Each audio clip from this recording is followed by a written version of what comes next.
بانی P T I کے بغیر تحریک انصاف کے اندر جو گروپنگ بڑھتی جا رہی ہے اس کا ذمہ دار آپ کسے قرار دیتے ہیں؟ کیونکہ خود اندرونی طور پر ہی پی ٹی آئی کو پی ٹی آئی سے خطرہ ہے۔ دیکھیں، میرا خیال ہے کوئی گروپنگ نہیں ہے، گروپ ایک ہی ہے۔ کوئی ایک دو اشخاص اٹھتے ہیں، اسٹیبلشمنٹ کی خواہش کو پورا کرتے ہیں اور اس کے مطابق کوئی ایسی تفریق کا ماحول بنانے کی کوشش کرتے ہیں، تو that is a separate thing. لیکن ہمارے دیکھیں ڈفرینس آف اوپینین ہونا وہ اچھی بات ہے، ہونی چاہیے۔ مثلا ایک کوئی ایشو آیا ہے، اس میں میری موقف مختلف ہے، میرے کسی ساتھی کا موقف مختلف ہے، لیکن کنکلوژن ہوتی ہے کہ جو الٹیمیٹ ہمارا کوئی جو اعلامیہ جاری ہوتا ہے یا جس پہ کوئی کنسنسس ڈیولپ ہوتا ہے یا میجارٹی ویو سے ووٹنگ کے ذریعے ہم فیصلہ کرتے ہیں۔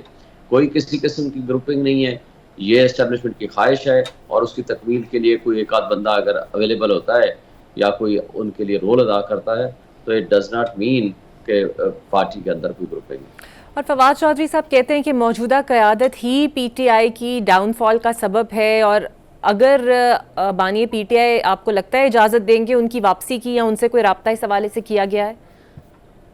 دیکھیں، فواد چودھری خود تو عین موقع پہ چھوڑ کے چلے گئے۔ جب موقع تھا ان کا کھڑا ہونے کا وہ کھڑے نہیں ہو سکے یا نہیں ہوئے یا جو بھی حالات تھے۔ آج ان کو نہ تنقید کرنے کا حق ہے، نہ ان کو یہ بات کرنی چاہیے کہ اگر آپ میں اتنی تڑ تھی، جرت تھی، ہمت تھی تو آپ مشکل وقت میں کھڑے رہتے۔ ہم نے تو مشکل وقت سہا نا، ہم تو کھڑے رہے۔ ہمارے لوگ آج بھی جیلوں میں پڑے ہوئے ہیں۔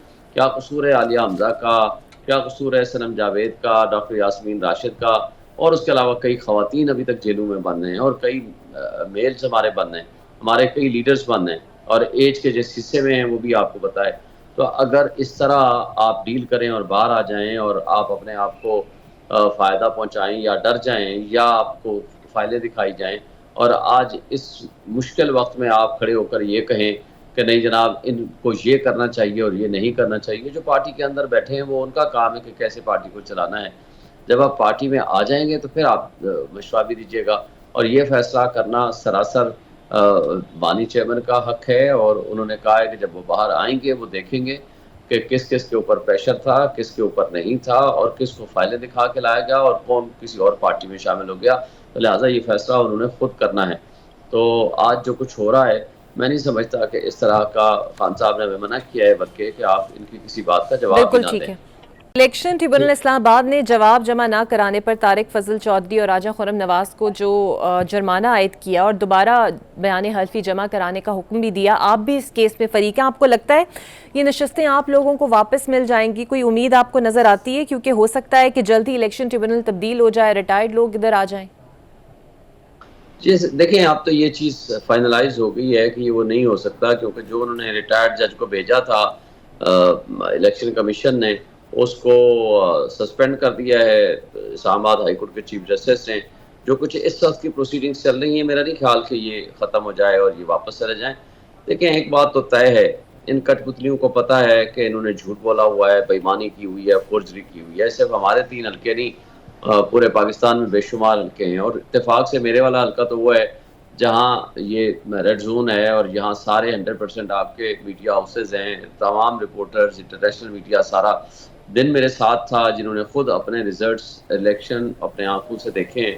کوئی ایک پولنگ اسٹیشن نہیں، کوئی ایک ڈویژن کونسل نہیں جہاں سے ہم ہارے ہوں یا وہ لوگ جیتے ہوں۔ اب ساری ٹیمپرنگ کر کے اس کے اندر میں 1,05,000 ووٹ لیے ہیں، جس نے 50,000 ووٹ نہیں لیے اس کو جا کر کے نوٹیفائی کر دیا۔ تو یہ طرز عمل تو کسی لحاظ سے ہم کیا کہیں، ملک کا چہرہ آپ نے داغ کر دیا، آپ نے پوری دنیا میں اس کا تماشا بنا دیا۔ آج ایون امریکن کانگریس اس کے اوپر ریزولوشن پاس کرتی ہے، یونائٹڈ نیشنز کا ورکنگ گروپ جو ہے وہ عمران خان کی آربیٹری ڈیٹینشن کے اوپر بات کرتا ہے۔ یہ اور پھر جو کچھ میڈیا کے ساتھ کیا جا رہا ہے، جو ججز کے ساتھ کیا جا رہا ہے، یہ ملک کو ترقی کرنے کے ذرائع اور طریقہ کار نہیں ہیں۔